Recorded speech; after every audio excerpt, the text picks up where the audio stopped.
අයිබන් පුතේදුවේ අපි සාමාන්‍ය පන්තිය තුල දිනපතා ප්‍රශ්න පත්‍රයක් සාකච්ඡා කිරීමේ වැඩපිළිවෙලක් ක්‍රියාත්මක කළා. ඒ වැඩපිළිවෙල අපි මේ කොරෝනා වසංගත කාලය තුලත් අඛණ්ඩව ක්‍රියාත්මක කළ යුතුයි. ඒ අනුව අද දවසේ අපි සාකච්ඡා කරන්නේ ප්‍රශ්න අංක 30. ඔබ මේ වන විටත් පිළිතුරු සපයලා ඇති ප්‍රශ්න පත්‍ර අංක 30ට ඒ ප්‍රශ්න පත්‍රය අතරතර අරන් සූදානම් වෙන්න සාකච්ඡා කරන්න. පළමු ප්‍රශ්නේ කලින් පුතේ මම උතන් මේ පළමු ප්‍රශ්නය හැදෙන තියරි කොටස පොඩ්ඩක් මතක් කරලා ඉන්න. මොකද පළමු ප්‍රශ්නේ හැදෙන තියරි කොටස ඒ තමයි බදු බල බෙදී යාම. නම්‍යතාව අනුව බදු බල බෙදී යාම. අපි දන්නවා පුතේ භාණ්ඩයක් මත බද්දක් පැනෙවුවම බදුබර නිෂ්පාදකයා හා පාරිභෝගිකයා අතර බෙදලා යනවා. ඒ වගේම බද්ද හේතුවෙන් බද්දෙන් යම් ප්‍රමාණයකින් භාණ්ඩයේ මිල ඉහළ යාමක් සිදු වෙනවා. සරලව කිව්වොත් බද්ද නිසා භාණ්ඩයේ මිල යම් කිසි ප්‍රමාණයකින් ඉහළ යාමක් සිදු වෙනවා. මෙලොව සමතුලිත මිල P බද්ද නිසා සැපයුම් වක්‍රය S ධන T කියලා වමට විතැන්න. වමට විතැන්නලා පුතේ භාණ්ඩේ මිල ඉහළ යනවා. මෙන්න මේ ප්‍රමාණයෙන් බද්ද නිසා භාණ්ඩේ මිල ඉහළ ගියා. ඒතර බලන්න පුතේ හොඳට බද්ද නිසා පනවපු බද්ද නිසා මෙන්න මේ ප්‍රමාණයෙන් P1 ප්‍රමාණයෙන් භාණ්ඩේ මිල ඉහළ යාමක් සිදු වුණා. පුතේ මේ භාණ්ඩේ මිල ඉහළ යන ප්‍රමාණය බද්දක් පැනවීම නිසා භාණ්ඩේ මිල ඉහළ යන ප්‍රමාණය කොපමණක්ද කියන එක තීරණය වෙන්නේ ඒ භාණ්ඩයට ඇති ඉල්ලුම් සැපයුම් නම්‍යතාව මත.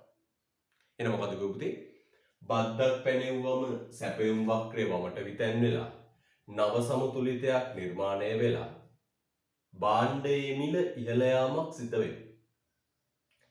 එතෙන්දී බද්ද නිසා භාණ්ඩයේ මිල ඉහළ යන්නේ කොපමණකින්ද යන්න තීරණය වෙන්නේ භාණ්ඩයට ඇති ඉල්ලුම් සැපයුම් නම්‍යතාව මත.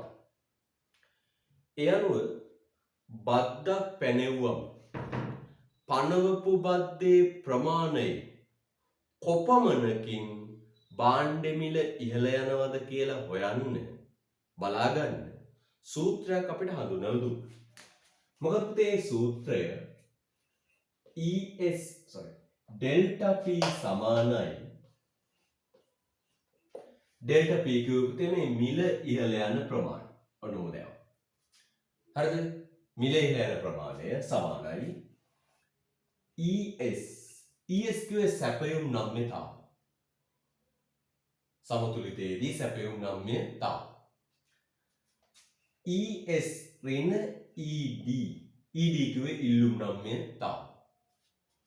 වැඩි කරනවා පුතේ බද්දේ ප්‍රමාණය ඩෙල්ටා T. ඔන්න සූත්‍රයෙන් අපිට පුළුවන් පුතේ බද්දක් නිසා භාණ්ඩ මිල ඉහළ යන ප්‍රමාණය කොපමණක්ද කියලා බලා ගන්න. ඔය සූත්‍රය පුළුවන් අපිට බද්දක් නිසා භාණ්ඩ මිල ඉහළ යන ප්‍රමාණය කොපමණක්ද කියලා බලා ගන්න. හරිද? ඔක තමයි මේ ප්‍රශ්නේ හැදිච්ච තියරි කොටස. ප්‍රශ්න කියමු. තරංකාරී වෙළඳපොළක අලෙවි වන එක්තරා භාණ්ඩයක සමතුලිත මිලේදී සැපයුම් නම්‍යතාව ඉල්ලුම් නම්‍යතාව මෙන් 3 ගුණයක් වේ. සැපයුම් නම්‍යතාව ඉල්ලුම් නම්‍යතාව මෙන් 3 ගුණයක් වේ. අපි අහනවා මෙම භාණ්ඩය මත පනවන අලෙවි බද්දක ප්‍රතිඵලය ලෙස මොකද වෙන්නේ? හරිද? right. මේ බලන්න කියන දේ උදේ කියනවා පුතේ මේ භාණ්ඩේ සැපයුම් නම්‍යතාව ඉල්ලුම් නම්‍යතාව. අපිට නම් ඉලක්කටයක් ගමු පුතේ. ඉල්ලුම් නම්‍යතාව 0.25යි කියලා ගත්තොත් ඉල්ලුම් නම්‍යතාව ඍණාංගයක් වෙන්නේ ඔබ දන්නවා. සැපයුම් නම්‍යතාව ඒ වගේ තුන් ගුණයක්. ඒ කියන්නේ පුතේ 0.75යි. ඔන්න ඔක කියන්නේ. අයිසරක් කියවන ප්‍රශ්නේ. තරංකාරී වෙළඳපොළ කලවෙන එක්තරා භාණ්ඩයක සමතුලිත මිලේදී සැපයුම් නම්‍යතාව ඉල්ලුම් නම්‍යතාව මෙන් තුන් ගුණයක් වේ. අපි නිකන් ඉලක්කම් ටිකක් දානවා නේද? ඉලක්කම් ටිකක් දාලා අපිට ආදේශ කළ බැලුවා. දැන් හරිනේ. 2.5යි 7.5යි. දැන් අපි මේ සූත්‍රයට දාලා බලමු. ඩෙල්ටා P කිව්වේ මිල ඉහළ යන ප්‍රමාණය. ES කීයද පුතේ? 0.75යි. ES නැවතත් මෙතන 0.75යි. ඍණ 0.2යි. මේ ටික ඔක්කොම වැඩි කරනවා පුතේ ඩෙල්ටා T ගේ. එහෙනම් පුතේ හැබැයි මෙතන බද්දක් අපිට දීලා නැහැ. බද්දක් දීලා නැහැ. ආන තමයි. අපිට මෙතන පුතේ බද්දක් දීලා නැහැ. තිබුණා නම් මෙතන 10 තිබුණා නම් 10 දාන්න තිබුණා. 10 දාවනම් අපිට බලා ගන්න පුළුවන් 10න් කීයකින් මිල වැඩිලාද කියලා. අපි මෙතන දානවා පුතේ 100ට 100. බද්ද අපි 100ක් කියලා බලමු. බද්ද අපි 100ක් කියලා ගමු. right. දැන් පුතේ බලන්න හොඳට ඊට පස්සේ තවත් දෙයක්. ඇයි 100ක් දැන්? දැන් අපි හිතනවා බද්ද 100ක්. 100 නම් 100න් කීයකින් ප්‍රතිශතයක් විදියට එන්නේ. දැන් මෙතන 100% දාම පුතේ උත්තරේ එන්නේ ඩෙල්ටා P අවසාන වශයෙන් උත්තරේ එන්නේ බද්දේ ප්‍රමාණය 100ට කීයකින් භාණ්ඩය මිල වැඩි වෙනවා. ප්‍රතිශතයක් විදියට උත්තරයක් එන්නේ. හරිද? right. දැන් බලන්න පුතේ හොඳට මෙතන මේ ඍණයි වැඩි වෙලා උත්තරේ ධන වෙනවා. ඔබ සාමාන්‍ය සරල සිද්ධියක් ඍණ ලකුණ වැඩි වෙලා ධන වෙනවා. මම ඒක ලේසියි පුතේ මේ දෙක අයින් කරලා දාන ධන ලකුණ. ඍණය ගැන ධන වෙනවා. දැන් කොහොමද එන්නේ බලන්න? උඩ එනවා 0.75යි.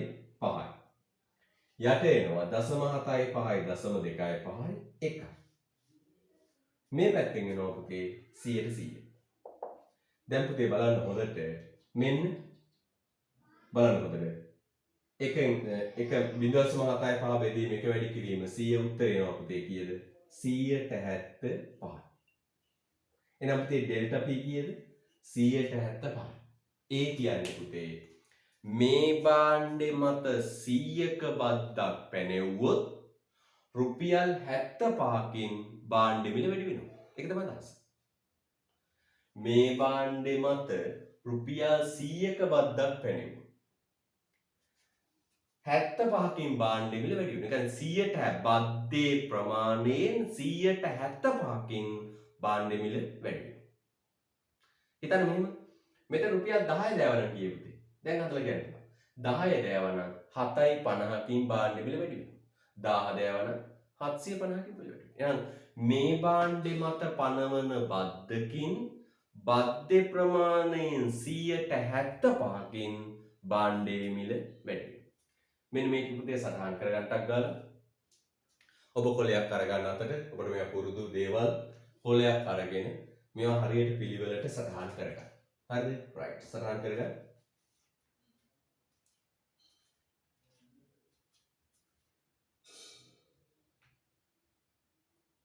right. ප්‍රශ්න අංක 1 මේක දෑවා සටහන් කරගන්න. ඉතින් මේ වාක්‍යයක් ලියාගන්න.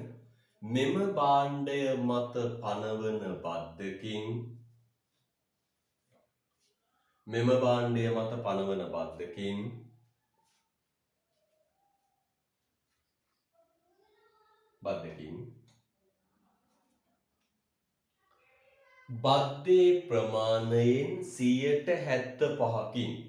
බද්දේ ප්‍රමාණයෙන් 175කින් බද්දේ ප්‍රමාණයෙන් 175කින් භාණ්ඩයේ මිල ඉහළ යාමක් සිදුවේ. භාණ්ඩයේ මිල ඉහළ යාමක් සිදු වේ. හරිද? right. ඒනෝ පුතේ බලන්න උත්තර සංසන්දනයක. උත්තර ටික බලන්න පුතේ. උත්තරාංක 3 තමයි නිවැරදි පිළිතුර.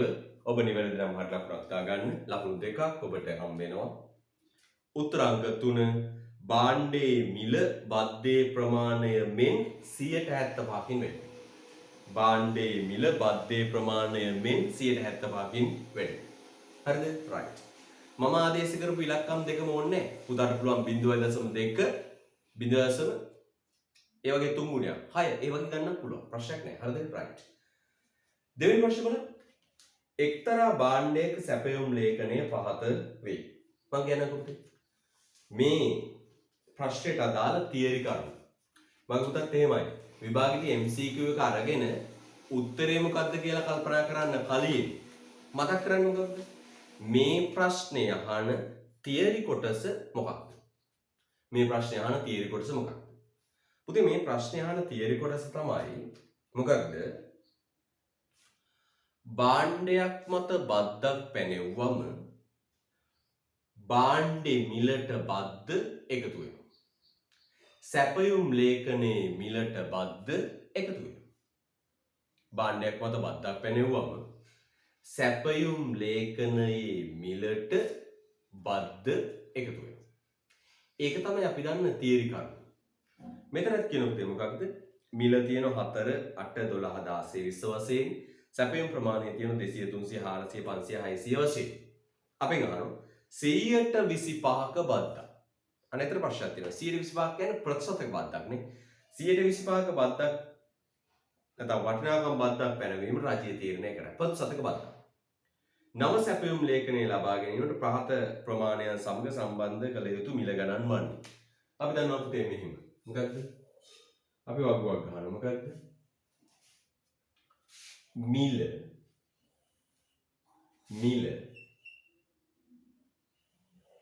බද්ද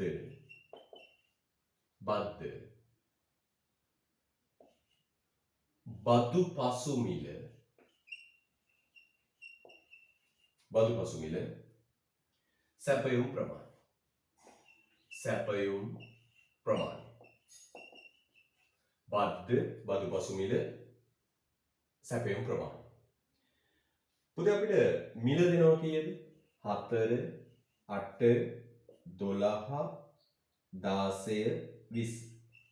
අපිට මිල දෙනවා 12 16 20. සැපයුම් ප්‍රමාණය දෙනවා පුතේ කීයද?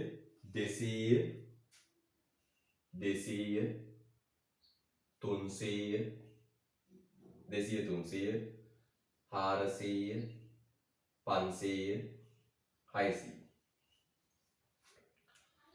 දැන් පුතේ මේ භාණ්ඩයට බද්දක් ගන්නවා 125. හරිද? දැන් මම අහන පුතාගෙන් මිල 4යි. 4ට 125ක් කියන්නේ කීයද? 4ට 125ක් කියන්නේ බද්ද කීයද පුතේ? මිල 4යි බද්ද 125යි කියන්නේ කීයද? 4 වරක් 1යි 25 වරක් 4 වරක් 25යි 1යි. බද්ද රුපියල් 1යි. එහෙනම් පුතේ බද්ද කීයද රුපියල් 1යි. ඒ රුපියල් එකතු වෙනවා. දැන් බදු පසු මිල කීයද? බදු පසු මිල රුපියල් 5යි. රුපියල් 8යි. රුපියල් 8යි මිල වැඩි කරන්න 125න්. රුපියල් 8 125න් වැඩි කරාම පුතේ බද්ද රුපියල් 2යි. නේ? නිකන් ගන්න හිතින් ගන්න පුතේ දැන්. ලියලින්න ඕනේ නැහැ. 4න් එකක් නේද? 4න් එකක්. රුපියල් 12 නම් බද්ද 12 වැඩි කිරීම 125 කීයද 3යි. නම් බද්ද භාණ්ඩයේ මිලට එකතු වෙනවා. කීයද? 12යි 3යි 15යි 8යි 2යි 10යි. 16ට 125 4න් එකක් කීයද? 4ට බෙදලා එකක් එකතු කරා. 4ට බෙදලා එකක් එකතු කරාම කීයද? 4යි. එහෙනම් 16යි 4යි 20යි 20 සපයනවා 500. හරිද? 20 සපයනවා 500. හරිද? right. එහෙනම් දැන් අපි 20ට 125 කීයද? 5යි. 5 ධන 20 ධන 5 සමානයි 25යි කීයද? 600. එහෙනම් පුතේ මෙන්න මේකට කියනවා බදු පසු සැපයුම් ලේඛනය. හරිද? මොකක්ද කියන්නේ පුතේ මේකට? බදු පසු සැපයුම් ලේඛනය. මේ ටික අයින් කළොත් අපි ඕන්න බදු පසු සැපයුම් ලේඛනය. මේ තියෙන මොකද්ද? බදු පසු සැපයුම් ලේඛනය. එහෙනම් පුතේ බලන්න. බදු පසු සැපයුම් ලේඛනය වෙන්නේ. මොකද පුතේ උත්තරේ වෙන්නේ එතකොට? බලන්න උත්තර අංක 5 10 15 20 25 තියෙන්නේ මොකද්ද පුතේ උත්තරේ? උත්තර අංක 2. බලන්න හොඳට. 5 10 15 20 25 වශයෙන් හැදිලා තියෙන උත්තර අංක 2. එනම් පුතේ දෙවන තීරුවේය උත්තර අංක 2. උත්තර අංක 2 දෙවන තීරුවේය. මෙතන ඉගෙන ගන්න ඕනේ මේක අපිට. භාණ්ඩයක් මත බද්දක් පැනෙවුවම ප්‍රතිශතක වේවා ඒකක වේවා බද්ද භාණ්ඩෙ මිලට එකතු වෙනවා. නේ? රුපියල් 4යි තිබුණේ බද්ද 125යි. 4ට 125ක් කියන්නේ රුපියල් 4යි 1යි 5යි. බත් මිල රුපියල් 8යි. 125ක් කියන්නේ 8ට 125ක් කියන්නේ 2යි. 2 එකතු කරනවා 8යි 2යි 10යි. අන්න දැන් පුතේ භාණ්ඩය 200ක් සපයන්නේ මිල 5යි 300ක් සපයන්නේ මිල 10යි. සරලව ඉගෙන ගන්න පුතේ. බද්ද භාණ්ඩයේ මිලට එකතු කරනවා. ඒක ඒකක බද්දක් වෙන්න පුළුවන් ප්‍රතිශතක බද්දක් වෙන්න පුළුවන් කිසිම වෙනසක් නැහැ. ගණනය කිරීමේ ආකාරයේ වෙනසක් මිස භාණ්ඩයේ මිලට එකතු වීම කියන සංකල්පයේ වෙනසක් ඇත්තේ නැහැ. හරිද? right. අපි ගන්නවා තුන්වෙනි ප්‍රශ්න. ප්‍රශ්න අංක 3. ප්‍රශ්න අංක 3. කියවන්න ප්‍රශ්නවලදී ප්‍රශ්න අංක 3. මේ බලන්න. නිෂ්පාදකයන් වෙත නිෂ්පාදන සලාක නියම කිරීමේ ආණ්ඩුවේ ප්‍රතිපත්තිය මගින් අපේක්ෂා කළ හැක්කේ. පුතා දන්නවා කුෂිකාර්මික භාණ්ඩවල මිල ස්ථායීකරණය. කුෂිකාර්මික භාණ්ඩවල මිල ස්ථායීකරණය කියන පාඩම. අපි ගුව මේ කුෂිකාර්මික නිෂ්පාදකයෝ මුහුණ දෙන ගැටලුව තමයි සමහර කාලවලට මිල ගණන් ඉතා සීමිත වෙනවා. සමහර කාලවලට සැපයුම වැඩි වෙලා මිල ගණන් ඉතා පහළ මට්ටමට වැටෙනවා. අපි සරල උදාහරණයක් ගත්තොත් එළවලු වර්ගයක් ගන්න. සමහර කාලවලට අවුරුද්දේ සමහර කාලවලට එළවලු සැපයුම විශාල ලෙස වැඩි වෙනවා. සැපයුම වැඩි වෙලා මිල ඉතාම අඩු වෙනවා. ඒතර ඒ කාලෙට ගොවීන්ගේ ආදායම් ඉතා පහළ මට්ටමට වැටිලා ඔවුන්ගේ ජීවන තත්ත්වය පහළ මට්ටමකට වැටෙනවා. අන්න ඒක වළක්වලා ගොවීන්ට ස්ථාවර ආදායමක් ලබා දෙන්න අනුගමනය කරන වැඩපිළිවෙලක් තමයි පුතේ මේ නිෂ්පාදන සලාක කිරීම කියලා කියන්නේ. හරිද? මෙන්න මේකයි වෙන්නේ එතෙන්දී. මේ බලන්න. පුතේ ඉල්ලුමයි සැපයුමයි තුලනය වෙලා මෙන්න තීරණය වෙච්ච මිල. ඔන්න තීරණය වෙච්ච මිල. හැබැයි මේ මිල ගොවීන්ට මදි ප්‍රමාණවත් නේ. තන අඩු මිලක් මේක. මෙම අඩු මිලක් තීරණය වෙන්න හේතුව තමයි පුතේ කුෂිකාර්මික භාණ්ඩවල එක සැරේට සැපයුම වැඩි වෙනවා. පුතා දන්නවනේ කොහොමද එක්ක කන්න ක්‍රමයකට තියෙන්නේ. නැත්නම් ගොවීන් ඔක්කොම එකම අවස්ථාවක තමයි වගා කටයුතු සිදු කරන්නේ. ඒකේ ප්‍රතිඵලය තමයි පුතේ හැම ගොවියෙක්ම එකම අවස්ථාවේදී තමයි එකම කාල පරාසයකදී තමයි අස්වැන්න නෙලීම් කටයුතු සිදු වෙන්නේ. ඒතර මුළු අස්වැන්නම වෙළඳපොළට ආවම සැපයුම වැඩි වෙලා භාණ්ඩ මිල මේ වගේ පහත් මට්ටමකට වැටෙනවා. අන්න ඒක වළක්වන්න රජය විසින් ගන්න ක්‍රියාමාර්ගයක් තමයි පුතේ සලාක කිරීම. ඒතර මේ ආණ්ඩුව ගොවියන්ට කියලා දෙනවා මොකද කියලා දෙන්නේ මේ විදියට මේ භාණ්ඩයේ මිල සීක්‍රයෙන් අඩුවෙන් මේ පහත වැටෙන්නේ සැපයුම වැඩි නිසා. නිපදවන ප්‍රමාණය වැඩි නිසා. හරිද? right. අපි දැන් ඉලක්කම් දෙකක් දාගමු පුතේ පුතේසි වෙන්නේ. අපි ඔන්න දැන් සැපයුම් ප්‍රමාණය කීයද? 500. Metric ton 500. අපි මිල ගමු පුතේ උදාහරණයක් විදියට මිල 60යි කියන්නේ. ඔය 60. ආණ්ඩුව ගොවීන්ට කියනවා පුතේ නිෂ්පාදනය කරන ප්‍රමාණය සීමා කර. මේ අර උපරිම මිල අවම මිල පනවනවා වගේ මේ පැත්තට සීමා කරනවා. ගොවීන්ට කියනවා නිෂ්පාදනය කරන ප්‍රමාණය උපරිමයේ කීයද දැන් 300. අන්න බලන්න එතන. නිපදවන ප්‍රමාණය සීමා කළා. දැන් නිපදවන ප්‍රමාණය කීයද? 300යි. දැන් නිපදවන ප්‍රමාණය 300යි කියලා මේ 300 ගොවීන් අතර බෙදලා දෙනවා. මේ නිපදවන ප්‍රමාණය 300යි කියලා හිතන්න. ඔන්න දැන් ආණ්ඩුව කියනවා ගොවීන්ට සියලු දෙනාම විසින් නිපදවිය යුත්තේ උපරිමයේ කීයද? 300. නිපදවන ප්‍රමාණය මොකද කළේ පුතේ? සීමා කළා. හරිද? අපි හිතුවොත් ගොවීන් 10ක් ඉන්නවා කියලා. මේ 300 10 දෙනාට බෙදලා දෙනවා. 30 30 30 30 බෙදනවා. පුතාට මේ වචනේ ගත්තොත් පුතේ සලාක කරනවා කියන්නේ මොකක්ද? බෙදනවා කියන එකනේ. අපිට අර ආර්ථික පද්ධති වලත් අපිට හම්බුණා නේද? සලාක කිරීමේ කාර්යය. කෝටා කරනවා කියන්නේ සලාක කරනවා කියන්නේ බෙදනවා කියන එක. දැන් මම අඬු කළේ මොකක්ද? මිල 60යි. සමතුලිත මිල. බැලුවා ඇයි මිල 60ට වැඩි 60ට අඩු වෙන්නේ? 60 තරම් අඩු මිලකට වැටෙන්නේ? සැපයුම වැඩි. වෙළඳපොළට සපයන ප්‍රමාණය වැඩි. මේ සැපයුම වැඩි වීම තුල තමයි මිල අඩු වෙන්නේ. ආණ්ඩුව කල්පනා කරා ආණ්ඩුව දැන් සැපයුම අඩු කරන්න ක්‍රමයක් කතා කරා. ආණ්ඩුව ගොවීන්ට නිපදවන උපරිම ප්‍රමාණය සීමා කරනවා කීයකටද? 300. දැන් මේ 300 පුතේ ගොවීන් අතර බෙදෙනවා. හිතන්න ගොවීන් 10ක් ඉන්නවා කියලා.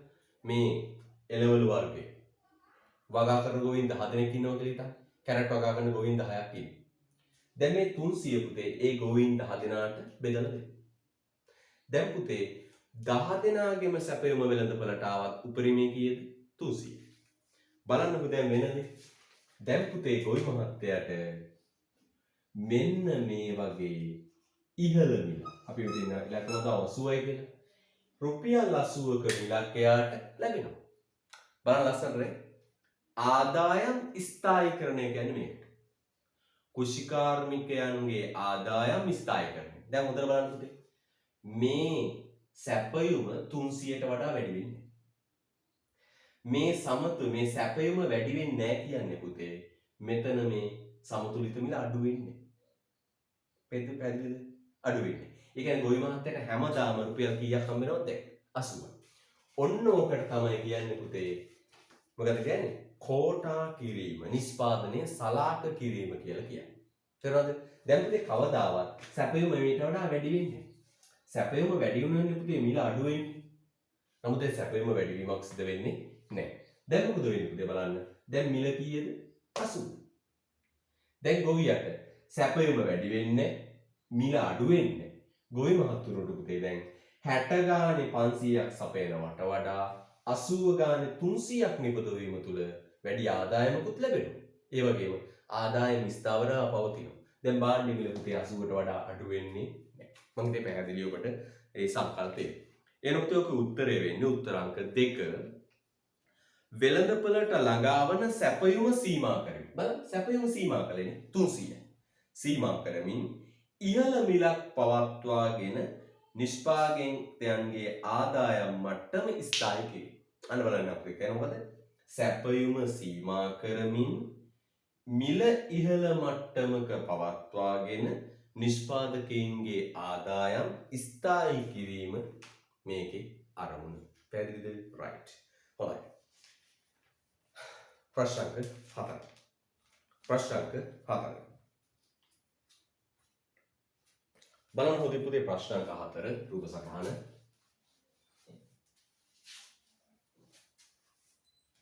ප්‍රශ්න අංක 4 රූප සටහන බලන්න.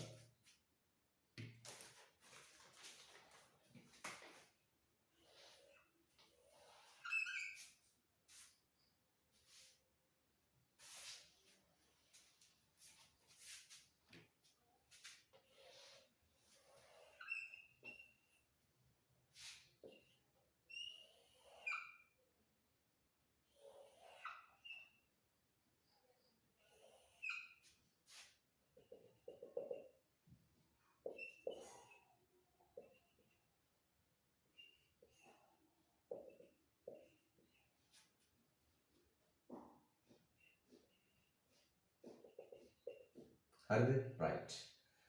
ඔන්න රූප සටහන. කියන පුතේ මෙන්න මොන මිලද ගහලා තියෙන්නේ? අවම මිල. හරිද? right. කියන පුතේ වෙළඳපොළක අලවන මිල එක්තරා භාණ්ඩයක අවම මිල නියම කිරීමෙන් පසු ක්‍රියාකාරීත්වයේ ප්‍රහසතරන් දැක්වේ. සමතුලිත මිල 30යි තිබිලා තියෙන්නේ. සමතුලිත මිල නිෂ්පාදකයට මදි නිසා. හරිද? සමතුලිත මිල නිෂ්පාදකයට මදි නිසා පුතේ ඒ මිලට උඩින් ගහලා තියෙනවා අවම මිල. හරිද? අවම මිලක් ගහලා තියෙනවා. එතකොට ඔන්න අවම මිල. බස් කියනවා අවම මිල නියම කිරීමෙන් පසුවද ඒකක 200ක් සපයනු ලැබේ නම්. හරිනම් පුතේ අවම මිල ගැහුවට පස්සේ සපයන්න ඕන කීයද? 150. අවම මිල ගැහුවට පස්සේ පුතේ ඉල්ලුම් කරුවා ඉල්ලන්නේ කීයද? හොඳින් බලන්න. අවම මිල ගැහුවට පස්සේ ඉල්ලුම් කරුවා ඉල්ලන්නේ කීයද? 40 ගාන බලන්න. 150. හැබැයි කොච්චරක් සපයලාද? 150 නෙවෙයි සපයලා තියෙන්නේ 200ම සපයලා. අවම මිල ගහපු පාර පුතේ බලන්න හොඳට. අවම මිල ගහපු පාර ඉල්ලන ප්‍රමාණය 200ට අඩු වෙනවා. අවම මිල ගහපු පාර ඉල්ලන ප්‍රමාණය කීයට අඩු වෙලාද? 150ට අඩු වෙනවා. නේද? දැන් අවම මිල ගහපු පාර 40 ගාන ඉල්ලන්නේ කීයද? 150යි. හරිනම් සැපයුම් කරු සපයන ප්‍රමාණය අඩු කරන්න එපා නේද? හැබැයි මේ සැපයුම් කරු පුතේ සපයන ප්‍රමාණය අඩු කරලා නැහැ. පැහැදිලිද? දැන් කුෂිකාර්මික භාණ්ඩ වගේ දේවල් වලට නම් පුතේ එහෙම සැපයුම අඩු කරගන්න බෑනේ නේද? ගහේ වැලේ හැදෙන ටික එහෙම සපයන්න ඕන. අන්න ඒ වගේ අවස්ථාවක්. තුන් බලන්න හොඳට පුතේ දැන් අදි සැපයුම කීයක් තියෙනවද? අදි සැපයුම කීයක් තියෙනවද? 50. අදි සැපයුම කීයක් තියෙනවද? 50. දැන් අපි අහනවා පුතේ බලන්න. මොකද අහන්නේ? 200ක් සපයනු ලැබේ නම් නිෂ්පාදන අතිරික්තයේ ප්‍රමාණය. හරිද? අපෙන් අහන මොකක්ද පුතේ? නිෂ්පාදන අතිරික්තයේ ප්‍රමාණය. මේවයි හොයන්න. බලන්න හොඳ. අවම මිලට පස්සේ පසු අය බාරය ගන්න. නිෂ්පාදකයාගේ මුළු ආදායම කීයද පුතේ? හොඳට බලන්න. 40 ගානයා සපයලා කීයද පුතේ? 200. හැබැයි 200ක් සැපයුවට පුතේ එයාට විකුණ ගන්න පුළුවන් කීයද? 150. 40 ගානේ යා සමතුලිත ප්‍රමාණය දුන්නලු. 40 ගානේ සමතුලිත ප්‍රමාණය දුන්න කියන්නේ පුතේ 40 ගානේ 200ක් එයා වෙළඳපොළට ගෙනල්ලානේ. හැබැයි එයාට පාරිභෝගිකය අරන් ගියේ කීයේ 150. එහෙනම් එයාගේ ආදායම හැදෙන්නේ කොහමද? 40 ගාන කීයද? 150. ආදායම හැදෙන්නේ කොහමද? 40 ගාන 150. එහෙනම් පුතේ ආදායම හැදෙන්නේ කොහමද? 40 වැඩි කිරීම 150. කීයද පුතේ? 40 වැඩි කිරීම 150 කීයද? 40 වැඩි කිරීම 150 6000. එයාගේ ආදායම කීයද පුතේ? 6000. හරිද? එයාගේ ආදායම 6000. හැබැයි ආදායම 6000 වුණාට පුතේ මෙයා භාණ්ඩ කොච්චර හැදුවද? 200ක්ම හැදුවා. 200ක්ම හැදුවා. ඒතර මේකෙන් අඩු කරන්න ඕන පුතේ එයාට ගියපු මොන පිරිවැයද? මුළු විචල්්‍ය පිරිවැය. මුළු විචල්්‍ය පිරිවැය. ඕකෙන් අඩු කරන්න ඕන පුතේ මුළු අය අතිරික්තනේ අපෙන් ගන්න. නිෂ්පාදකයාගේ අතිරික්ත. එයා ආදායම කොච්චරක් ලැබුවද? 6000. 6000ක් ලැබුවා. දැන් පුතා ඉගෙනගෙන තියෙනවා මේ සැපයුම් වක්‍රයට යට කොටසින් පෙන්වන්නේ විචල්්‍ය පිරිවැය. දන්නවා මේ සැපයුම් වක්‍රයෙන් කියවෙන්නේ මොකක්ද? ආන්තික පිරිවැය. ආන්තික පිරිවැය සමානයි විචල්්‍ය පිරිවැය. හරිද? රයිට්. එච්චර හිතන්න ඕනේ. මෙහෙම හිතා ගන්නකො. සැපයුම් වක්‍රයට යට කොටසින් යම්කිසි භාණ්ඩ ප්‍රමාණයකට අදාළව සැපයුම් වක්‍රයට යට කොටසින් පෙන්වන්නේ විචල්්‍ය පිරිවැය. එයන පුතේ දැන් මේ භාණ්ඩ 200ට අදාළ විචල්්‍ය පිරිවැය ගන්න. කොහොමද ගන්නේ? 200ට මේ පැත්තේ මෙන්න මේ ප්‍රදේශයෙන් පෙන්වන්නේ මොකද්ද පුතේ? විචල්්‍ය පිරිවැය. එතකොට අපිට ආදායම හම්බුනේ 150කට අදාළ. 40 ගාන 150ක් තමයි එයාගේ ආදායම. හැබැයි එයා කොච්චර හැදුවද පුතේ? භාණ්ඩ 200ක් හැදුවා. එයාගේ විචල්්‍ය පිරිවැය බලද්දි පුතේ අපිට බලන්න වෙන්නේ භාණ්ඩ කීයකටම අදාළවද? භාණ්ඩ 200කට අදාළයි. එහෙනම් මෙන්න මේ ත්‍රිකෝණ කෑල්ලෙන් පේන නිෂ්පාදකයේ මොන පිරිවැයද පුතේ? විචල්්‍ය පිරිවැය. කොයින් වර්ගඵලය? දෙකෙන් එක වැඩි කළා. බලන්න. මෙතෙන් ඉඳලා මෙතෙන්ට 30යි. 30යි. මේ උස 30යි. ආධාරක පාද 200. හරිද? right බලන්න හොඳට පුතේ. කීයද? ආධාරක පාද 200යි. බලන්න කීයද කියලා ගන්න. 3000. හරිද? 3000. එතකොට පුතේ බලන්න හොඳට මුළු අය භාරය 40 ගාන 150යි 6000යි. ඒ භාණ්ඩ ටික හදන්න ගිය විචල්්‍ය පිරිවැය කීයද? 3000යි. 6000න් 3000ක් ගියාම එනවා පුතේ 3000යි කීයද උත්තරේ? ඔන්න 3000 තමයි නිෂ්පාදන අතිරික්තය. නිෂ්පාදන අතිරික්තය. ඔබට මේකේ සටහන් ලියා ගන්න අවශ්‍ය නම් පුතේ ඔබ වීඩියෝ එක නතර කරලා ලියා ගන්න. හරිද? right. එහෙනම් නිෂ්පාදන අතිරික්තය 3000යි උත්තර අංක 3. උත්තර අංක 3. හරි. ගරුතේ ප්‍රශ්න අංක 5. නිෂ්පාදන ආයතනයක වාර්ෂික නිෂ්පාදන පිරිවැය විශ්ලේෂණය කර ඇත. මෙන්න තියෙනවා පුතේ ස්ථාවර පිරිවැය ටිකයි විචල්්‍ය පිරිවැය. මොකක්ද පුතේ ස්ථාවර පිරිවැය කියන්නේ? නිමවුම් ප්‍රමාණයත් සමග වෙනස් වන පිරිවැය විචල්්‍ය පිරිවැය. නිමවුම් ප්‍රමාණයත් සමග වෙනස් නොවන පිරිවැය ස්ථාවර පිරිවැය. නිමවුම් ප්‍රමාණයත් සමග වෙනස් වන පිරිවැය විචල්්‍ය පිරිවැය. variable cost. නිමවුම් ප්‍රමාණයත් සමග වෙනස් නොවන පිරිවැය fixed cost FC. බලන්න. බැංකු ණය සඳහා පොලිය ස්ථාවර පිරිවැයක් 250.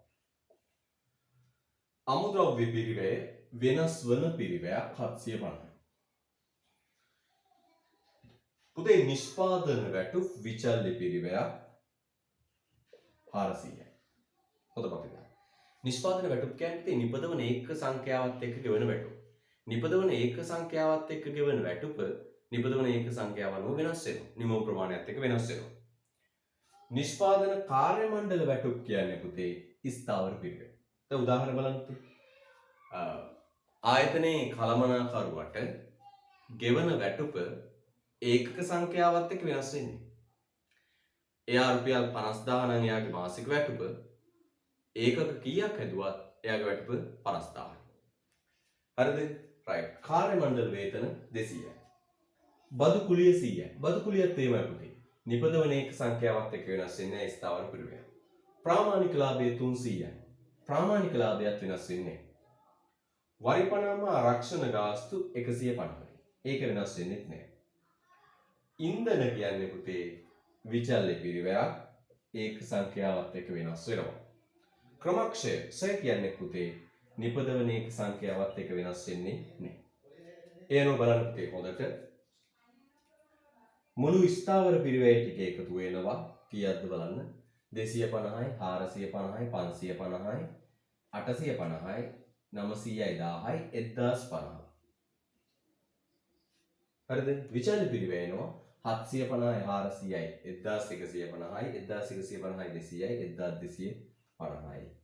උත්තර අංක 1. උත්තර අංක 1.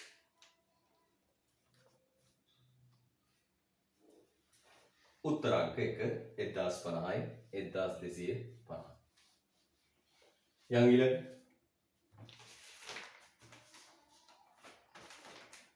ප්‍රශ්න අංක 6. කෙටිකාලීන නිෂ්පාදන ක්‍රියාවලිය සම්බන්ධයෙන් දක්වා ඇති කවරක් සාවද්‍ය වේද? සාවද්‍ය කියන්නේ වැරදි ප්‍රකාශ මොකක්ද කියලා අහන්නේ. අපි කෙලින්ම ප්‍රකාශයට යමු පුතේ. කෙටිකාලීන නිෂ්පාදන ක්‍රියාවලිය හා සම්බන්ධයෙන් පහත දක්වා ඇති සාවද්‍ය වේද? උත්තර අංක 2. කෙටි කාලයේදී එක් නිෂ්පාදන සාධකයක්වත් වෙනස් කිරීමේ අවකාශයක් නැත. උත්තරංග දෙකේ. මෙයා කෙටි කාලේ සාධක දෙකයි පුතේ. මොකද්ද? ස්ථාවර සාධකයි අයිති මොකද්ද? විචල්්‍ය සාධකයි. කෙටි කාලේ වෙනස් කරන්න බැරි පුතේ මේ ස්ථාවර සාධක ටික විතරයි. ඒව තමයි ස්ථාවර. හැබැයි විචල්්‍ය සාධක වෙච්ච අමුද්‍රව්‍ය, ශ්‍රමය, ඉන්ධන, විදුලිය වැඩි කිරීමේ හැකියාව තියෙනවා. උත්තරංක 2. හත්වෙනි ප්‍රශ්නය බලන්න. ප්‍රශ්න 7. එක්තරා ගොවියෙකු එක් වර්ෂයකදී සහල් පුතා 200ක් නිෂ්පාදනය කරයි. ආගසල් කොච්චර හදනවද? 200යි. මෙම ගොවියා තම සහල් තුගය අලෙවි කර 2,40,000ක ආදායමක් උපයා ඇත. මෙම ගොවියාගේ නිෂ්පාදන පිරිවැය පිළිබඳ තොරතුරු පහත වේ. මුළු ස්ථාවර පිරිවැය 90,000යි. සාමාන්‍ය විචල්්‍ය පිරිවැය. එකකට අදාළ විචල්්‍ය පිරිවැය 600යි. හරිද? එකකට අදාළ විචල්්‍ය පිරිවැය 600යි. එහෙනම් බලන්න හොඳට පුතේ මොකද්ද කියන්නේ? ඔන්න මෙම ගොවියාට වීබුසල කලවි කිරීමෙන් උපයාගත හැකි ලාභය කොපමණද කියලා. එකක ලාභය. එහෙනම් පුතේ අපි ගමු මෙහෙම. එකක මිල කීයද කියලා බලමු. එකක මිල කීයද? 2,40,000 බෙදන්න කීයද? 200. 2,40,000 200න් බෙදුවම පුතේ එකක ආදායම නැත්තම් එකක මිල එනවා රුපියල් කීයද? 1,200. එකක මිල එනවා කීයද? 1,200. ඊට පස්සේ මේක හදන්න යන උන පිරිවැය දෙකක්. එකක ස්ථාවර පිරිවැය. අපි සාමාන්‍යයෙන් කරන average fixed cost. කීයද? මුළු ස්ථාවර පිරිවැය කීයද පුතේ? 90,000. එකක බලන්න කීයෙන්ද? බෙදන්න 200. ඒතර 200න් බෙදුවම එනවා පුතේ කීයද? 450. එකක් හැදීමේ ස්ථාවර පිරිවැය 450. ඊට පස්සේ එනවා පුතේ එකක් හැදීමේ විචල්්‍ය පිරිවැය. එකක් හැදීමේ විචල්්‍ය පිරිවැය. මුළු විචල්්‍ය පිරිවැය එකක් හැදීමේ විචල්්‍ය පිරිවැය නැත්තම් සාමාන්‍ය විචල්්‍ය පිරිවැය අපිට දෙනවා කීයද පුතේ? 600. ඒ අනුව බලන්න පුතේ හොඳට සාමාන්‍ය විචල්්‍ය පිරිවැය දෙනවා කීයද? 600යි. සාමාන්‍ය විචල්්‍ය පිරිවැය දෙනවා කීයද? 600. එහෙනම් පුතේ 1,200න් අඩු කරන්න 450යි. මේ දෙක එකතුවෙන් හැදෙන්නේ මොකද්ද පුතේ? ATC. නැත්නම් මුළු විචල්්‍ය මුළු පිරිවැය. එහෙනම් දැන් පුතේ මුළු පිරිවැය කීයේ? 1,200න් අඩු කරන්න මුළු පිරිවැය කීයද පුතේ? 1,050ක්. එතකොට එනවා ලාභය ඒකක ලාභය කීයද පුතේ? ඒකක ලාභය 150යි. එන උත්තරාංක 2. 7 වෙනි ප්‍රශ්නයට උත්තරාංක 2. 7 වෙනි ප්‍රශ්නය උත්තරාංක 2.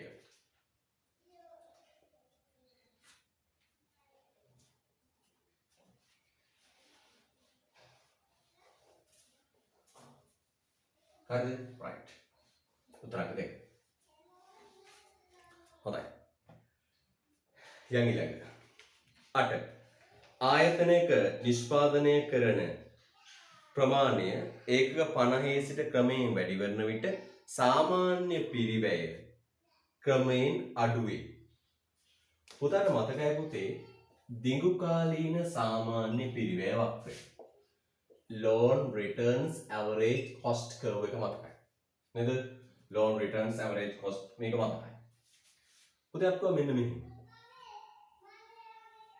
LRAC යනදොත් වෙනවා. දිගු කාලයකක් හැදීමේ පිරිවැය. පුතේ මතකයි මෙන්න මේ LRAC අඩු වෙන්නේ මේකෙන් අඩු වෙනෝනේ. අඩු වෙන්නේ පුතේ මොන ඵල තියෙනකොටද? වැඩි වෙන පරිමාණුකූල ඵල තියෙනවා. වැඩි වෙන පරිමාණුකූල ඵල තියෙනවා. පුතේ වැඩි වෙන පරිමාණ එහෙනම් අපි කියනවා LRAC අඩු වෙන්නේ. සාමාන්‍ය පිරිවැය අඩු වෙන්නේ මොනවා තියෙනකොටද පුතේ? වැඩි වෙන පරිමාණානුකූල ඵල තියෙනකොට. තවදුරටත් අපි කිව්වොත් පුතේ වැඩි වෙන පරිමාණානුකූල පට හටගන්නේ මොනව නිසාද? මහා පරිමාණ පිරිමැසුම් නිසා. ඒතකොට බලන්න LRAC අඩු වෙන්නේ මහා පරිමාණ පිරිමැසුම් ඇති වෙලා වැඩිවන පරිමාණානුකූල ඵල හටගත්තා. පුතේ වැඩිවන පරිමාණානුකූල ඵල කියන්නේ මොකක්ද? යෙදවුම් වැඩි කරන ප්‍රතිශතයට වඩා නිමවුම වැඩි ප්‍රතිශතයකින් වැඩි වෙනවා නම් යෙදවුම් වැඩි කරන ප්‍රතිශතයට වඩා වැඩි ප්‍රතිශතයකින් නිමවුම වැඩි වෙනවා නම් අන්න අපි කියනවා පුතේ වැඩිවන පරිමාණානුකූල ඵල. කොහොමද? යෙදවුම් වැඩි කරන ප්‍රතිශතයට වඩා වැඩි ප්‍රතිශතයකින් නිමවුම වැඩි වෙනවා නම් අපි ඒකට කියනවා පුතේ නම මොකද කියන්නේ? වැඩිවන පරිමාණානුකූල ඵල. එයා කියේ කොහොමද? මෙන්න වැඩිවන පරිමාණානුකූල ඵල හටගන්න. වැඩිවන පරිමාණානුකූල ඵල හටගන්නේ කොහොමද පුතේ? යෙදවුම් වැඩි කරන ප්‍රතිශතයට වඩා වැඩි ප්‍රතිශතයකින් නිමවුම වැඩි වෙනකොට. උත්තරාංක 3 ආයතනයේ සියලුම යෙදවුම් 50%කින් වැඩි වෙන විට 75%කින් නිමවුම වැඩි වීමයි උත්තරාංක 3.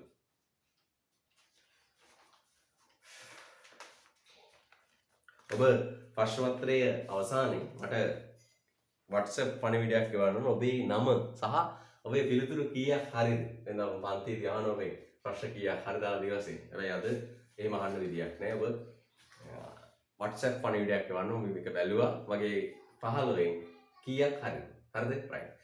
ඔබ කිසිසේත් පුතේ අධෛර්යමත් වෙන්න එපා. අධෛර්යමත් වෙන්න එපා. අපි මේක අනිවාර්යෙන් කොහොම හරි කරනවා. දැන් ගුරුවරු සාමාන්‍ය පුතේ YouTube එකට මේවා කිසිම අධ්‍යාපන දෙයක් දාන්නේ නැහැ. නේද? උගන්වන දේවල් YouTube එකට දාන්නේ නැහැ. හැබැයි පුතේ YouTube එක කියන්නේ අපිට යොදා ගන්න පුළුවන් ප්‍රයෝජනවත් වටිනා දෙයක්. නේද? ඒතර මේ ප්‍රශ්න පත්‍රය ඔන්ලයින් ඉගෙනුවා නම් පුතේ එතනින් ඉවරයි. පන්තියට එන්න බැරි වෙච්ච දරුවට නේද? ඩේටා ටිකක් හොයාගන්න බැරි වෙච්ච දරුවට, සිග්නල් නැති දරුවට නේද? එදා දවසේ අසනීප වෙච්ච දරුවට ඒ පාඩම කොහෙත්ම නැහැ. හැබැයි මේක YouTube එකට දාලා තිබුණා පුතේ කවදා හරි බලන්න පුළුවන්. නේද? අමතක වෙච්ච දවසක නැවත බලන්න පුළුවන්. මේක හරි ප්‍රයෝජනවත් දෙයක්. නමුත් අර ගුරුවරු මේක යොදාගන්නේ නැහැ. හේතුව තමයි තමන්ගේ පන්තියට එන්නේ නැති දරුවෝ මේව බලලා ඉගෙන ගනී කියන ඒ අය තුල තියෙන ආකල්පයක්. නේද? දැන් මට එහෙම ආකල්පයක් නැහැ පුතා. මම මේක මේ චිරාත් මේ දීර්ඝ කාලයක් ඉන්න බලාගෙන ඉන්න ගුරුවරයෙක් නෙවෙයි. මම ඉස්කෝලේ වැඩ කරන ගුරුවරයෙක්. මට ඒ ගුරු සේවය ඉස්සරහට තව ඕන තරම් අවස්ථා තියෙනවා අත් කරගන්න. මේ ටියුෂන් එක මේ චිරාත් කාලයක් අල්ලගෙන එහෙම හම්බ කරගැනීමේ ලොකු චේතනාවක් නැහැ. මේක කොහේ හරි දරුවෙක් කවුරු හරි දරුවෙක් මේක බලලා යමක් ඉගෙන ගන්නවා නම් ඒක තමයි මම බලාපොරොත්තු වෙන දේ. කවුරු හරි බැලුවත් කමක් නැහැ. ඒක මගේ පන්ති එන එක වුණා කමක් නැහැ. පන්ති නොයන උනක කමක් නැහැ. හරිද? ආවත් එකයි නැවත් එක කවුරු හරි දරුවෙක් එක කරුණක් හරි ඉගෙන ගන්න. එක පොඩි සූත්‍රයක් හරි ඉගෙන ගන්නවා නම් ඒක තමයි මම ලබන සතුට. පුතා මතක තියාගන්න එහෙම වෙන්නේ ඇයි? මතක තියාගන්න ඕන මම ඉගෙන ගත්තේ පුතේ එක වසරේ ඉඳලා විශ්වවිද්‍යාලයේ උපාධිය දක්වා ඉගෙන ගත්තේ නිදහස් අධ්‍යාපනය. ඒතර නිදහස් අධ්‍යාපනයේ වියදම් කරන්නේ මේ රටේ මිනිස්සු. පැහැදිලිද? මේ රටේ මිනිස්සු එන අපිට ඉගෙනුවේ මේ ඔබ ගන්නන ගුරුවරයාට ඉගෙනුවේ කෝටි ගණක් වියදම් කරලා ලක්ෂ ගණක් වියදම් කරලා ඉගෙනුවේ මේ රටේ මිනිස්සු. මේ වෙලාවේ මේ රටේ මිනිස්සුන්ගේ දරුවෝ මේවර උසස් පෙළේ ඉන්න දරුවෝ පීඩාවට පත් වෙලා ඉන්නේ. යම් ගැටලුවකට පත් වෙලා ඉන්නේ. ඉතින් මේ මට උගන්වන මිනිස්සුන්ගේ දරුවෝ තමයි ඒ අසරණ වෙලා ඉන්නේ. ඉතින් මගේ යුතුකමක් තියෙනවා මම දන්න දේ දරුවෙකුට කියලා දෙන්න පුළුවන් නම් ඒක තමයි මේ වෙලාවේ පුද්ගලයෙක් විදියට, ගුරුවරයෙක් විදියට සමාජ වගකීම යුතුකම. ඉතින් මේ ඕන දරුවෙකුට මේ ප්‍රශ්න පත්‍රය දීලා කියන්නේ මේක බලලා යමක් ඉගෙන ගන්න, විභාගයට යමක් පාඩම් කරගන්න. අපි සාමාන්‍ය ටියුෂන් ගුරුවරයෙක් නෙවෙයි. පැහැදිලිද? ඒ බව ඔබේ මිතුරන්ට කියලා දෙන්න. හරිද? right. යන්න ප්‍රශ්න 10. ප්‍රශ්න 9. කෙටි කාලයේදී නිෂ්පාදන ආයතනයක් විචල්්‍යයේදෝම් වැඩි කරමින් ප්‍රසාරණය කරන විට එහි සාමාන්‍ය පිරිවැය වක්‍රය සාමාන්‍ය විචල්්‍ය පිරිවැය වක්‍රයට වඩාත් ලං වන්නේ. ප්‍රශ්න හොඳට කියවන්න පුතේ. වඩාත් ලං වන්නේ කියලා. ඔබට මතකයිනේ මෙන්න Q A B C AC හරිද? right. මෙන්න AC නැත්නම් අපි කියනවා ATC කියලා කියනවා. නේද? මෙන්න ABC. අපෙන් අහනවා මේ දෙක වඩා ලං වන්නේ. ඔන්න ඔක අහන්නේ. කියවන්නද ප්‍රශ්නේ? කෙටි කාල නිෂ්පාදන ආයතනයක් විශාල හේතුන් වැඩි කරමින් ප්‍රසාරණය කරන විට උත්තර කෙටි කාලේ වැඩි කරන්නේ විශාල හේතුන් විතරයි. ඒ සාමාන්‍ය පිරිවැය වක්‍රය සහ සාමාන්‍ය විචාල පිරිවැය වක්‍රය වඩාත් ලං වන්නේ. මේ දෙක වඩාත් ලං වෙන්නේ ඇයි කියලා අපි දන්නවා පුතේ. මේ දෙක අතර පරතරයෙන් කියවෙන්නේ මොකක්ද? AC AVC අතර පරතරයෙන් කියවෙන්නේ AFC. සාමාන්‍ය ස්ථාවර පිරිවැය. එනම් පුතේ මේ වක්‍ර දෙක අතර පරතරය අඩු වෙන එකෙන් පෙන්වන්නේ AFC අඩු වෙන එකෙන්. तर AFC අඩු වෙනෝ මේ දෙක වක්‍ර දෙක ලං වෙනවා. මොකද වෙන්නේ? විශාල හේතුන් ප්‍රමාණය වැඩි වෙද්දී සාමාන්‍ය ස්ථාවර පිරිවැය අඩු වෙනවා. මේ වක්‍ර දෙක අතර පරතරයෙන් කියවෙන සාමාන්‍ය ස්ථාවර පිරිවැය අඩු වෙනවා. සාමාන්‍ය ස්ථාවර පිරිවැය අඩු වෙලා මේ වක්‍ර දෙක එකිනෙක ලං වෙනවා. හරිද? right. උත්තරාංක එක පුතේ. සාමාන්‍ය ස්ථාවර පිරිවැය අඩු වෙන නිසා උත්තරාංක 3. සාමාන්‍ය ස්ථාවර පිරිවැය අඩු වෙන නිසා උත්තරාංක 3. හරිද? right. 10.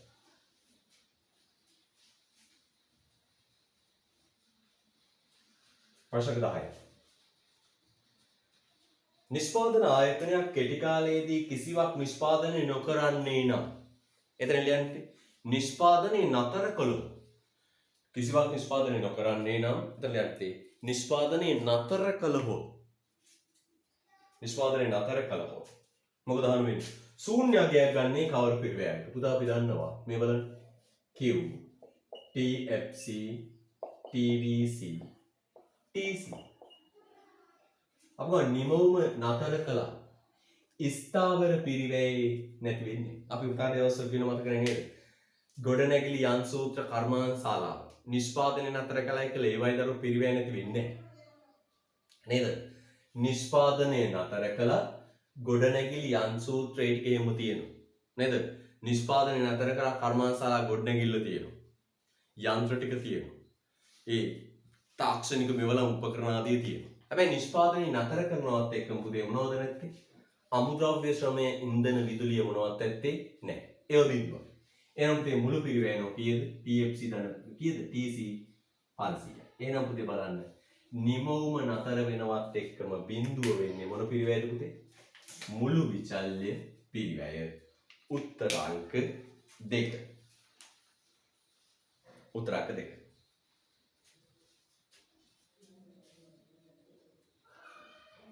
හරිද? right. උත්තරාංක 2. හොඳයි. නිරූපේ. දැන් පුතේ බලන්න හොඳට මේ තියෙන්නේ කෙටි කාල ඊළඟ ප්‍රශ්නේ පළදා වක්‍ර. ඊළඟ ප්‍රශ්නේ 11 ප්‍රශ්න 11. මේ පළදා වක්‍ර මේ පිරිවැය වක්‍ර. දැන් ප්‍රශ්නේ තියෙන්නේ මේ රූප සටහන විතරයි. හරිද? දැන් බලන්න ප්‍රශ්න පත්‍රයේ මුද්‍රණය වෙලා තියෙන්නේ මේ කොටස විතරයි. අපි ටක් ගාලා පුතේ මේකට යටින් පිරිවැය වක්‍ර දෙක අතර මේ පස්තාව ටික හොඳට බලාගෙන යන්න ඕනේ නේද? සාමාන්‍ය ඵලදාව, ආන්තික ඵලදාව.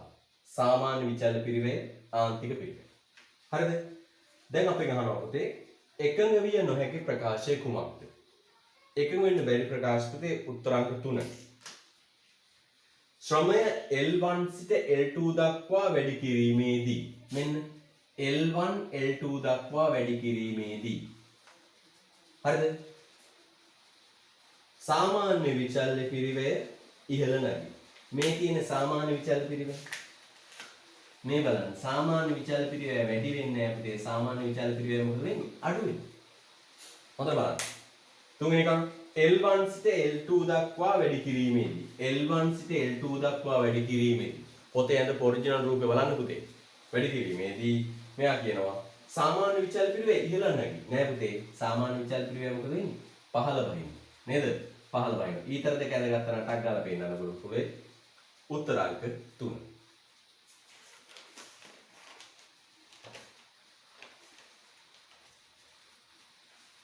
හරිද? right.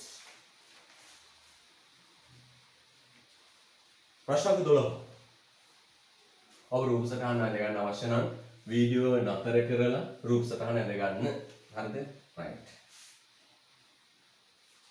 මදිලා අවම සාමාන්‍ය විචල්්‍ය පිරිවැයට වඩා පහළ මිල පරාසයන්නේ පූර්ව තරංග ආයතනයේ සැපයුම් වක්‍රය. මේ බලන්න. අපි ගමු පුතේ මෙහෙම. මෙන්න A TC මෙන්න AC හරිද?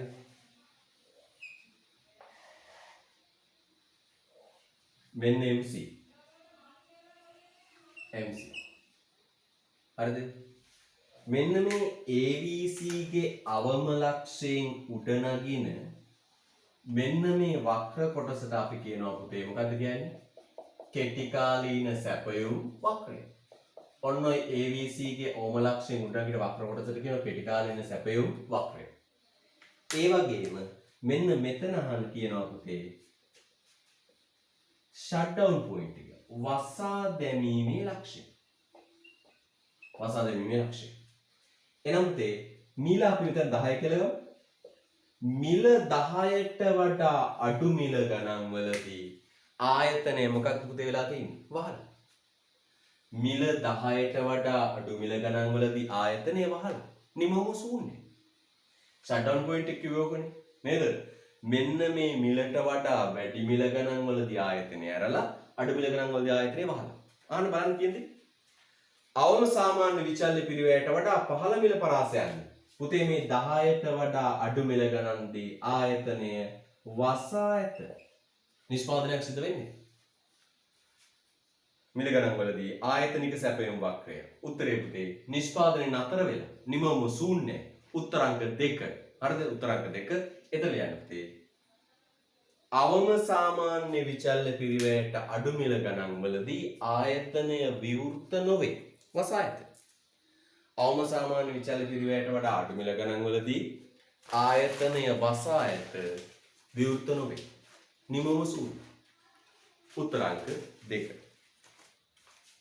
උත්තරංක 2.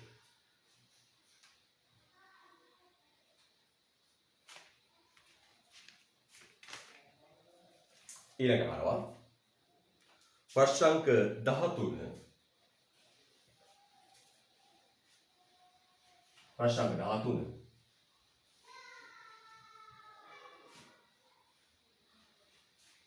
ප්‍රශ්නාංක 13 වැඩිවන පරිමාණානුකූල ඵල තාක්ෂණික ලාක්ෂණයක් පිළිබිඹු කරනුයේ.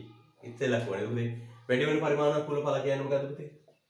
යෙදවුම් වැඩි කරන ප්‍රතිශතයට වඩා නිමවුම වැඩි කරන ප්‍රතිශතය වැඩි නම් අන්න ඒකට කියනොත් දෙනවා මොකක්ද? වැඩිවන පරිමාණානුකූල ඵල. එහෙනම් පුතේ යෙදවුම් වැඩි කරන ප්‍රතිශතයට වඩා වැඩි ප්‍රතිශතයකින් නිමවුම වැඩි වෙනවා නම් ඒකට කියනොත් දෙනවා මොකක්ද? වැඩිවන පරිමාණානුකූල ඵල. එහෙනම් උත්තරංක පුතේ 1 යෙදවුම් වැඩි කරන ප්‍රතිශතය ඉක්මවයි. නිමවුම වැඩි වීමේ ප්‍රතිශතය යෙදවුම් වැඩි කරන ප්‍රතිශතය ඉක්මවයි. උත්තරංක 1. 14 රොබසටානේ පෙන්눔 කරන ආකාරය 13ට උත්තරංක 1 13ට 1 14 අහනවා. රොබසටානේ පෙන්눔 කරන ආකාරයට ආයතනයේ ඉල්ලුම් වක්‍රයේ මුහුණ දෙන තරංකාර නිෂ්පාදනය නිමවුම පිළිබඳ Q1 Q2 දක්වා වැඩි කරන විට මේ බලන්න මේ හරි චෝ. ඔන්න දෙනවා. Q P and C. ඉල්ලුම් D. පුතේ අපි දන්නවා පූර්ව තරංග ආයතනයක ඉල්ලුම් වක්‍රය සමානයි මොකද්ද පුතේ? MR වක්‍රය. අන්න දැන් පුතාගේ ඉල්ලුම කියන තැන ඇලෙයිරක් ගහලා යන්න MR. පුතාට මතකනේ DQ වත් මේක MR වත් මේක AR වත් මේක. මෙන්න පුතේ MC. මෙන්න මෙතෙන්දි ඉටු වෙනවා පුතේ සමතුලිත කොන්දේසිය මොකද්ද? MR සමානයි MC. අන්නේ අවස්ථාවේ නිමවුම් මට්ටම තමයි කිව්වන්නේ. ඔකට කියන්නේ මොකද්ද? සමතුලිත නිමවුම්. ඔකට කියනවා සමතුලිත නිමවුම්. පුතාගේ ප්‍රස්තාරෙත් ඔය හැඩ කරගන්න.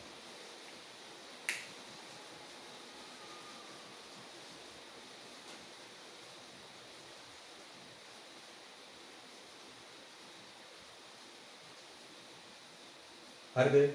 right. මේ බලන්න. සමතුලිත නිමවුම්.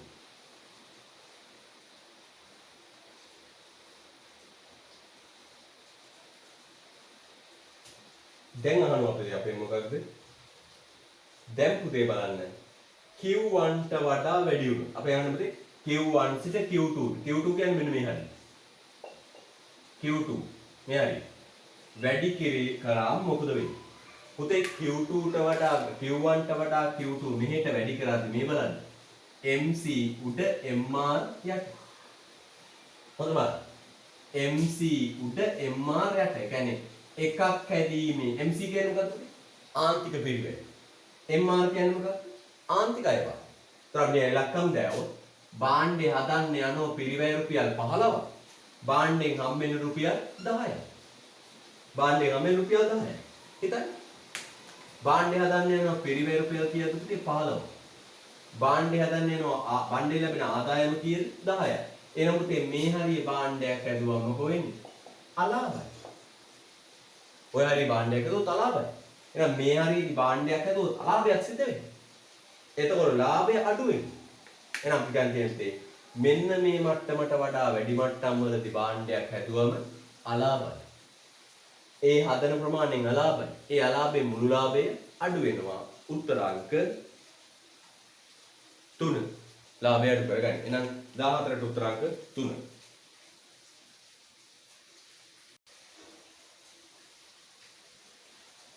හොඳයි. ප්‍රශ්න 15. ප්‍රශ්න 15.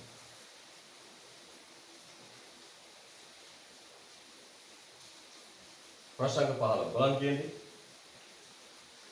භාණ්ඩේ මිල රුපියල් 80. මිල රුපියල් 80. මිල රුපියල් 80. ඊළඟ ස්කිරෝපේ සාමාන්‍ය ස්ථාවර පිරිවැය 30.